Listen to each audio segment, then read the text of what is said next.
예, 안녕하셨습니까. 김 선생의 문화예술 이야기.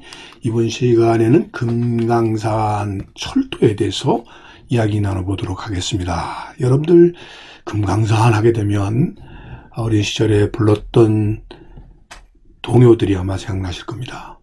금강산 찾아가자 12,000보 이렇게 불렀던 그 금강산 하면은 그런 12,000봉을 한눈에 이렇게 부관법으로 보여주고 있는 이 겸재 정선의 금강전도가 떠오르기 마련이죠. 지금 리움방 미술관이 소장하고 있는 금강전도. 또 이 그림을 보게 되면 여기 지금 사람들이 이렇게 모여 있는 곳이 단발령입니다. 단발령에서 바라본 금강산. 정말 신선이 살 듯한 이런 세상을 바라보다 보니까 여기서 다 세속으로부터 벗어나서 머리 깎고 승려가 되겠다고 하는 그런 의미에서 단발령이라는 지명이 붙었다는 이런 그림. 또 금강산은 이 외산과 내산이 있는데 내산의 이 산의 모습들을 함께 부렸던 금강내산총도, 또 한참 단풍이 아름다웠을 시절에 풍악 내산총도회라든지, 또 이 고려대학교 박물관이 소장하고 있는 금강전도의 모습, 정말 장엄하기도 하고 정말 기암괴석으로 이루어져 있는, 세계에서 그 유래를 찾아보기 어려운 금강산의 아름다움을 잘 표현해내지 않았나 싶습니다. 또 해학전신첩에 그려져 있는 금강내산, 한송미술관이 소장하고 있는 이 그림에서도 금강산 12,000봉이 정말 잘 표현되고 있어서 이걸 볼 때마다 정말 한번 가보고 싶다 하는 마음이 저절로 들 수밖에 없는 곳이 아닐까 싶습니다. 자, 창덕궁 시정전에도 이 금강산 중에서도 왜 해금강이라고 불리우는 지역에 있었던 총석정도, 이 김규진의 작품이 벽화로 이렇게 그려져 있는 것을 확인해 볼 수가 있습니다. 총석정은 관동 8경 중에 하나로 꼽히는 곳이 되겠죠. 여기에 이렇게 정자의 모습, 이곳에 있는 정자의 모습들을 보면서 정말 대단하다 하는 생각이 안 들 수가 없겠습니다. 자, 또 한편에는 이제 금강산 만물사학이라고 하는 이런 승경을 그림으로 표현한 벽화를 우리가 볼 수가 있는데요. 지금에야 이것을 볼 수가 있습니다만은, 이렇게 궁궐에서도 장식을 하고 임금님도 이것을 가보고 싶어 했던 그런 승경이 바로 이 금강산이 아닐까 싶고요. 그러다 보니까 남북 관계가 이렇게 좀 평화로 돌아서게 되었을 때 그 결정적 계기가 되었었던 것이 바로 현대연설의 정주영 정주영 회장이 소를 이끌고 북한을 방문했고, 그것이 계기가 되어서 1998년도 11월 달에 이 금강산으로 갈 수 있는 길이 열렸던 거죠. 이렇게 남북 관계가 좋아졌을 때 제일 먼저 했던 사업이 바로 이 금강산 관광이었을 정도로 이 금강산에 대한 사람들의 관심과 그에 대한 욕구들이 많았었다는 것을 반증해 준다고 볼 수 있겠죠. 최근에도 이렇게 남북 관계에 가장 돌파구로 삼고 있는 것이 남북철도 연결 사업이 되겠고요.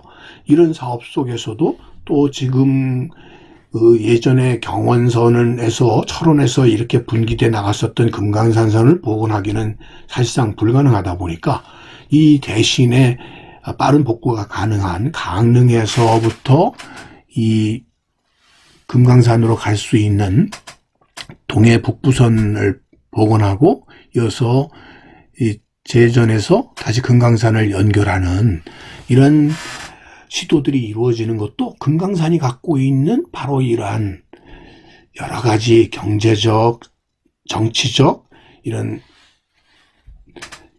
하나의 돌파구가 될 수 있는 큰 힘을 바로 이 금강산이 갖고 있기 때문이라고 볼 수 있겠습니다. 일제강점기에도 우리나라에서 최초로 관광을 목적으로 해서 설치된 바로 사철이 바로 금강산 선이었던 이유도 바로 그러한 관광 욕구 때문에 이 경제적인 수지를 맞출 수 있다고 하는 생각을 가졌기 때문이라고 볼 수 있겠습니다. 그래서 당시에 우리나라의 이런 사철 중에서 이 관광이라는 면에 주목을 할 만한 것으로 들을 수 있는 게 이 철원에서부터 내금강까지 갔던 금강산선, 또 이 성동에서 춘천까지 이어졌던 경춘선을 주목할 수 있겠습니다. 자, 그런데 이 금강산 선의 경우는 우리나라에서 독특하게도 이 전기철도선이었다는 점이 특징이 되겠는데요. 기존의 이 증기기관차를 가지고서는 출력이 약해서 이 산악지형을 운행하기가 쉽지 않았던 것이죠. 그래서 이 당시에 수력발전소에 생산된 전기를 이용해서 금강산 전기철도가 1919년에 설치된 금강산 전기철도 주식회사에서 추진을 해서 1931년도에 완성을 하게 되는 것이고요. 그 거점이 되게 된 것이 바로 경원선에서 갈라져 나가게 되는 바로 이 철원역이 중심이 되었다, 이렇게 보시면 되겠습니다. 자, 그래서 원산까지 가는 경원선의 중간 지점인 철원역에서부터 이 노선, 금강산선의 노선이 착공이 되어서 그 노선의 경우를 보면 동철원호부터 내금강까지, 자, 이렇게 이어지는 이 철도선들이 공사가 이루어지기 이전부터 이미 금강산 관광 개발과 관련된 다양한 이런 홍보 행사들이 벌어지게 되었으니, 대표적인 예가 1915년에 지금의 경복궁에서 있었던 조선물산공징회 등에서 이 금강산 관광 개발과 관련된 행사들이 이루어졌고요. 그래서 철도가 놓이기 전부터 이미 호텔이 설립되고 이와 같은 금강산 여행 안내서가 발간 홍보되기에 이르게 되었던 것이죠. 그래서 드디어 1931년도에 철원에서 내금강까지 전 구간이 개통되게 되었고요. 자, 그렇게 되면서 이 금강산을 소개하는 이런 다양한 사진 엽서들이 나오게 되었으니, 자, 총속 정도에서 그림으로나 봤었던 이 해금강의 이 모습을 실제로 정말 보고 싶어 하도록 하는 이러한 관광 엽서들이 곳곳에서 소개하는, 금강산을 소개하는 엽서들이 발행되기에 이르렀고요. 자, 금강산역의 모습과 더불어 그곳을 방문했다는 것을 기념하는 이런 스탬프들이 결국 관광객들을 불러들이는 큰 홍보 효과가 되게 된 것입니다. 그 당시에 사용되었었던 전기기관차의 모습이 되겠고요. 자, 그래서 우리나라 최초의 직류 1500볼트의 전기기차가 이렇게 사용이 당시에 됨으로써 매일 8회가 운행이 되어서 이제는 당일 여행도 가능할 정도로 이렇게 교통이 편리해짐으로써 금강산 관광이 크게 붐을 이루게 되었고요. 그래서 1936년도에 오게 되면 연간 관광객이 15만 명을 넘을 정도로 엄청난 사람들의 관광객이 이루어지게 되었으니, 이 당시에 사실 기차의 요금 자체가 싸질 않아서 쌀 한 가마니 값이라고 할 정도로 크게 비쌌음에도 불구하고 이럴 정도로 큰 붐을 이루게 되었는데, 그 배후에는 사실 이 1930년대 중반이라고 하는 것은 30년대 초반에 일어났었던 전 세계적인 경제공황과 더불어 시대적으로 굉장히 암울한 시기였고요.